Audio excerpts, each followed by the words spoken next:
मुंबई के एक छोटे से चौल में रहने वाली एक लड़की, जिसके सपने आसमान से भी ऊंचे थे। गरीबी, तंग कमरा और संघर्ष से भरी जिंदगी, लेकिन हिम्मत, मेहनत और जुनून ऐसा कि किस्मत को भी झुकना पड़ा। ये कहानी है प्रेमा जयकुमार की, उस लड़की की जिसने साबित कर दिया कि मंजिल पैसे नहीं, इरादे देखती है। उस दिन मुंबई के उत्तर पश्चिम के मलाड ईस्ट में स्थित एसबी खान चौल के पहले माले पर असामान्य हलचल थी। मीडिया के कैमरे, रिपोर्टरों की भीड़ और लोगों की आवाजाही, सब एक ही वजह से। चौल में रहने वाले ऑटो रिक्शा चालक जयकुमार पेरुमल की 24 वर्षीय बेटी प्रेमा जयकुमार रातों रात पूरी देश की नजरों में आ गई थी। चार्टर्ड अकाउंटेंसी की अंतिम परीक्षा में प्रेमा ने 800 में से शायद 607 अंक 75.8% लाकर पूरे भारत में पहला स्थान हासिल किया था। उसने साबित कर दिया था कि अगर लक्ष्य बड़ा हो और मेहनत सच्ची, तो परिस्थितियां कभी रास्ता नहीं रोकती। प्रेमा की दुनिया सचमुच बदल गई थी। वो अब लाखों युवाओं के लिए एक रोल मॉडल बन चुकी थी। उसकी मां लिंगम्मल, एक बेहद परिश्रमी और ईश्वर भक्त महिला, बार बार उसे अंदर चलकर कुछ खाने के लिए कह रही थी। घर की स्थिति बहुत साधारण थी, केवल 80 वर्ग फीट की रसोई, एक छोटा गुसलखाना और टॉयलेट। बाकी कमरा ही पढ़ने, सोने, बैठने की जगह था। प्रेमा अक्सर फर्श या 5 फीट की खाट पर बैठकर पढ़ाई करती थी। उसका भाई धनराज, जो खुद भी पहली बार में सीए की प्रवेश परीक्षा पास कर चुका था, एक छोटे से स्टडी टेबल पर रोज 10 से 12 घंटे पढ़ाई करता था। चेहरे पर चमक लिए प्रेमा कहती है, सीए करना मेरा जुनून था, लेकिन पूरे भारत में टॉप करना मेरे लिए किसी बड़े चमत्कार से कम नहीं। लगातार मीडिया इंटरव्यू, बधाइयां और लोगों की भीड़ से वो थक गई थी और उसे हल्का बुखार भी आ गया था।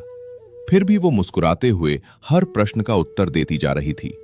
उसका दृढ़ संकल्प उसकी हर बात और हर मुस्कान में साफ दिख रहा था। जब उससे उसके माता पिता के बारे में पूछा गया तो उसकी आंखें चमक उठीं। वे मेरे लिए भगवान जैसे हैं। उन्होंने कठिन से कठिन दिनों में भी हमें हर सुविधा देने की कोशिश की। अब मैं उन्हें आराम देना चाहती हूं। उसके पिता जयकुमार, जो 10वीं पास हैं, हर दिन सुबह 8 से रात 8 बजे तक ऑटो चलाते और लगभग 15,000 रुपए महीना कमाते थे। वे कहते हैं, हमें बस इतना पता था कि बच्चे कुछ बनना चाहते हैं। हम उनके सपनों के रास्ते में कभी नहीं आए। 2010 में प्रेमा और धनराज ने माता पिता से कहा था कि अब वे इतनी मेहनत न करें, क्योंकि उनकी आर्टिकलशिप का स्टाइपेंड घर खर्च में मदद कर देगा। लेकिन फिर भी माता पिता ने मेहनत कम नहीं की। अब प्रेमा गर्व से कहती है, बस कुछ महीनों में मुझे और धनराज को अच्छी नौकरी मिल जाएगी, फिर हम माँ पिता को कहेंगे कि अब काम बंद कर दें। प्रेमा बताती है कि उसका संकल्प गरीबी से ही उपजा था। बचपन से हम हर दिन अपने माता पिता को संघर्ष करते देखते थे। उसी दिन मैंने ठान लिया था कि एक दिन हम उनकी जिंदगी बदल कर रख देंगे। प्रेमा ने 8वीं कक्षा तक तमिल माध्यम के म्युनिसिपल स्कूल में पढ़ाई की थी। 9वीं में पहली बार उसने अंग्रेजी पढ़ना शुरू किया। वो कहती है, भाषा बदलना आसान नहीं, लेकिन अगर इच्छा शक्ति मजबूत हो तो पहाड़ भी रेत जैसा लगता है। उसने 10वीं में 69%, 12वीं में 80% और ग्रेजुएशन में 90% अंक लाकर मुंबई विश्वविद्यालय में दूसरा। अपने शानदार रिकॉर्ड के बावजूद प्रेमा कहती है, मुझे विश्वास था कि मैं पास हो जाऊंगी, पर राष्ट्रीय स्तर पर टॉप करूंगी, ये तो मैंने सपने में भी नहीं सोचा था। जब institute of chartered accountants of India के पूर्व अध्यक्ष ने फोन कर उसे रिजल्ट बताया तो उसकी रुलाई फूट पड़ी। उन्होंने फोन उसके पिता को दिया और कहा, आपकी बेटी ने पूरे भारत में पहला स्थान प्राप्त किया है। उस पल प्रेमा, उसका परिवार और पूरा चौल गर्व से भर उठा। ये कहानी सिर्फ एक टॉपर की नहीं, ये सपनों, संघर्ष और मेहनत की जीत की कहानी है।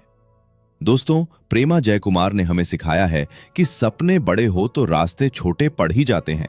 गरीबी, तंग कमरे, मुश्किलें, कुछ भी मायने नहीं रखता। मायने रखता है आपका जुनून, आपकी मेहनत और आपकी लगन।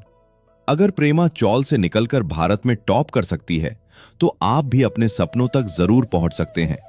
बस रुकना मत, झुकना मत और मेहनत करना कभी मत छोड़ना।